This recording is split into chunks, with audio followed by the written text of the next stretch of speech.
કેમ છો? મજામાં? જય માતાજી, જય મંગલ. તો જો આપણે અત્યારમાં ચાઈ ગયા છીએ અને જો નાસ્તો કરવાની તૈયારી કરી નાખી છે, તો આપણે હવે નાસ્તો કરી લઈએ. અને અમારા કાવ્યાબેન જો જાગ્યા છે, જો તમે હજી તો એ કેટલી ઘણી ત્યાં ગાંડિયા ઊભા રહી છે, પછી બ્રશ કરશે.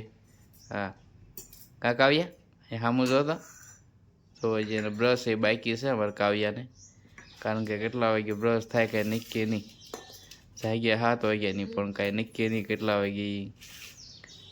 હા હાલો, તો જો આપણે નાસ્તાની તૈયારી થઈ ગઈ છે. હાલો તો બધા નાસ્તો ખાવા. કુકડી છે ને દૂધ છે, રોટલી છે તળેલી. તો હાલો બધા નાસ્તો કરવા, કારણ કે નાસ્તો કરીને પછી જવા દેવી આપણે કામે. અને અમારા કાવ્યાબેન તો ક્યારે નાસ્તો કરવા આવે કાંઈ નક્કી નથી. તો હાલો બધા હુખડી ખાવા, કારણ કે શાળામાં થોડુંક એવું ખાવું પડે. હાલો તો વિડીયોમાં બનાવી રહેજો. તો જો અમારે કાવ્યાબેન નાસ્તો કરવા આવી ગયા છે. કા કાવ્યાબેન? કાવ્યા તને શું થયું બટા? બતાય તો ઓલું બધની માખી ક્યાં કવડી ગઈ? એ બાપા આમ જો કેવો પગ થયો ખોદાને. કાલે મધની માખી કવડી ગઈ કાવ્યાને. કા કાવ્યા? સ્કૂલમાંથી કવડી ગઈ, કારણ કે સંકલ્પ રથ આવ્યો ને ત્યાં બધા હામિયા ને એવું બધું લઈને ગયા હતા. તો કાવ્યાબેન પાણી પીવા ગયા ને તેને મધની માખીએ કવડી ગઈ, પણ કાંઈ થયું નથી. થયું બધા કાંઈ થાય છે? હે શું થાય? દુખે છે, થોડો કોઝો ચડી ગયો છે. હાલો તો વિડીયો બનાવી જો, આપણે દવા આપી દઈએ પોદા. હલો મિત્રો, તો જો આપણે વહી આવ્યા છીએ અત્યારે કામેથી, અને કાવ્યા વહી ગઈ છે સ્કૂલે. તો એની મગાવેલી વસ્તુ આપણે લાવ્યા છીએ. જુઓ તમે શું છે અત્યારે તો, કારણ કે હવે તો આવી જ જાય. જો શું છે? ચણા. એ તો ઓછા આવે, અડધા સુકાઈ ગયેલા છે ને અડધા કાસા છે ને એવું બધું છે, ભરેલા ને ખાલી ને બધા. તો અત્યારે અમારે કાવ્યાબેને મગાવ્યા એટલે લાવવા પડ્યા, કારણ કે એને સીણા બહુ ભાવે. એ તો કાંઈ સિઝન છે નહીં, એ સિઝનને વાર કે નહીં. એ તો કહો હજી તો સિઝનને બહુ વાર. પણ એ કંઈક માર્કેટમાં ગઈ હતી, જોઈ ગઈ કે પપ્પા એ કે સીણા એ કે મેં જોયા થઈ કે, તો આપણે લાવવાના છે. તો જો આ ગોતવા ગયો તો મળી ગયા. 4 કિલો છે બસ. તો બીજું તો કાંઈ નહીં, જો રસોઈ બની ગઈ છે અને ખાવા બેસવાની તૈયારી કરી. અત્યારે બેસી ગયા છીએ બપોરનું ખાવા. અને ખાવામાં જુઓ તમે, ડુંગળી ગાંઠિયાનું શાક છે. અને જો અમારા મેડમ સોળે છે, કારણ કે કાલે વાડીએથી ડુંગળી આવી હતી, એટલે ડુંગળી ગાંઠિયાનું શાક બનાવ્યું છે.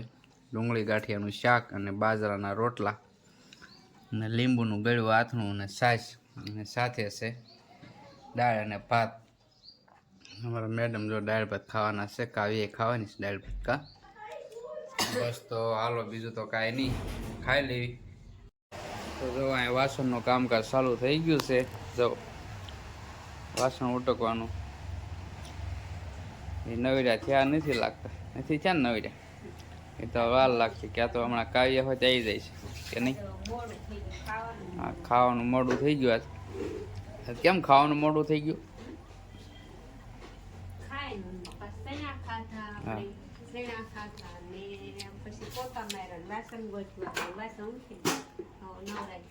હા, હવે સુઈ જવાનું, નવીરા થઈને સુઈ જવાનું. તો બસ હાલો મિત્રો, તો આપણે હવે જવા દેવી. કામે વાગી ગયા છે 1:30 થઈ ગયા છે. મારે થોડુંક મોડું થઈ ગયું છે.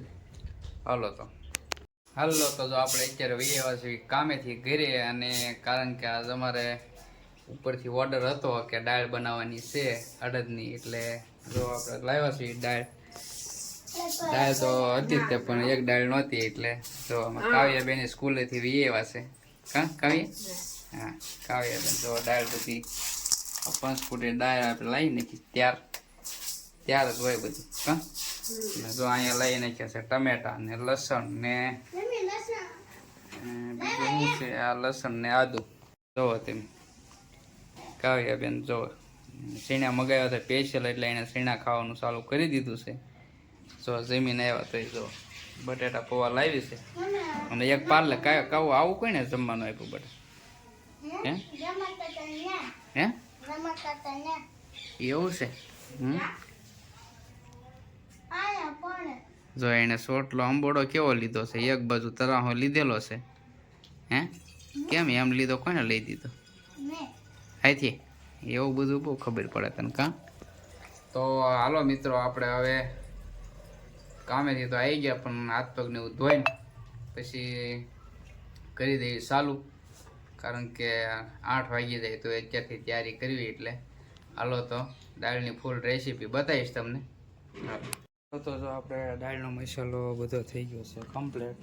જો ડુંગળી, મરચાં, લસણ, જો મસાલું પણ આવી ગયું છે ને સુલાઈ ખાસ તાપ ચાલુ કરી દીધો છે. બસ તો હવે આપણે દાળ વઘારી નાખી, કારણ કે જો આમાં હોય લીલા મરચાં હોય, ડુંગળી હોય હુકલ, પછી લીલું લસણ, પછી આદું, આ રીતે બધું હોય. અને જો દેશી ચૂલા ઉપર આપણે બનાવવાનું છે, કારણ કે ગેસે મજા ન આવે તો મૂકી દીધું હવે તપેલું. જો એની અંદર નાખવાનું છે હવે તેલ. હાલો તો જો નાખી દીધું છે હવે તેલ. જોવો તો થોડુંક પાણી હતું પણ વાંધો નહીં. હવે આને થોડુંક ગરમ કરીને આખા જીરાથી ને બાજ્યાથી બસ. હાલો તો જો આપણે અત્યારે વઘાર ચાલુ કરી દીધો છે. જો આ રીતે કંઈક વઘાર હોય, જોવો તો આ રીતે હોય, કારણ કે પેલા બધું ડુંગળીને એવું સડવા દેવાનું. ડુંગળી લસણ ને બધું સડી જાય પછી આપણે દાળ નાખવાની, તો ઘણું સડવા દેવાનું. હવે આપણે માપસર મીઠું નાખવાનું જોવે એટલું. જો આ રીતે અમે તો કંઈક વઘાર કરવી છે. મીઠું જોતા પૂરતું મીઠું નાખવાનું. બસ તો હાલો તો જો હવે નાખી દીધી છે દાળ ને હવે આને ફૂલ ઉફાળો આવવા દેવાનો. જુઓ તમે આ રીતે, કારણ કે 1 લીટર પાણી નાખવાનું 300 ગ્રામ દાળમાં. જુઓ તો, કારણ કે આને જે ફૂલ એટલે ફૂલ ઉફાળો આવવા દેવાનો, પછી કમ્પ્લીટ થાય. હાલો તો હવે તૈયાર થાય એટલે બતાવું તમને. ચાલો તો હાલો મિત્રો, તો જો આપણે અત્યારે મૂકી દીધી છે દાળ કમ્પ્લીટ ને જો અમારે શેણા ખાવાનું કામકાજ ચાલુ છે.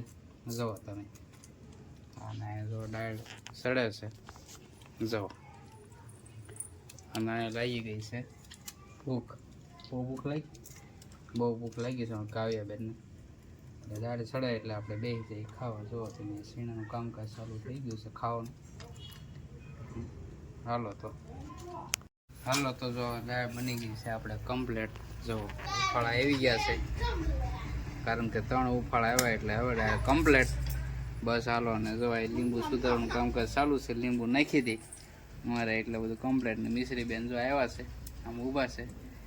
જુઓ તમે, મમ્મ ખાય છે. જુઓ તો હવે ફૂલ ઉફાળો આવી ગયો છે એટલે હવે ઉતાર લેવાની. બસ તો બીજું તો કાંઈ નહીં. હવે આપણે બેસી જઈએ વાળું કરવા. ચાલો તો જો વિડીયો ગમે તો લાઈક કરજો, શેર કરજો અને કોમેન્ટ કરજો. જો નવા હોવ તો સબસ્ક્રાઈબ કરજો. બસ ચાલો તો આપણે બેસી ગયા છીએ અત્યારે ખાવા. અને જોવો દાળ અને રોટલા. જોવો, અને અમારા કાવ્યાબેન બેસી ગયા છે ને મિશ્રી બેન વાટે બેઠા છે. અને વૈશાલી બેન લેવા આવ્યા છે, પણ મિશ્રી જવાની છે નહીં. કાવ્યાબેન બેસી ગયા ખાવા અને મિશ્રીને મનાવી છે. તો બસ હાલો તો દાળ ને રોટલા ખાઈ લેવી. હાલો તો આપણે ખાઈ લીધું છે. હવે ખાઈને પીને જો બેઠા છીએ. અને અમારા મેડમ જો ખાવાનું કામકાજ ચાલુ છે. જો તો હા, પાપડ ને જો કોરો પાપડ ખાય. દાળ ખાઈ લીધી. મજા આવી દાળમાં એને બહુ મજા આવી ગઈ. કાવ્યાની બહુ મજા આવી ગઈ. કાવ્ય જો ખાઈને વહી ગઈ છે, થોડુંક હેઠું મૂકીને ગઈ છે મિશ્રીને મૂકવા. બસ તો હાલો આપણે વિડીયો કરવી છે એ પૂરો. જય માતાજી, જય મંગળ. તો જો વિડીયો ગમે તો લાઈક કરજો, શેર કરજો, અને જો નવા હો તો સબસ્ક્રાઈબ કરતા રહેજો. ચાલો તો બાય, જય માતાજી, જય મંગળ.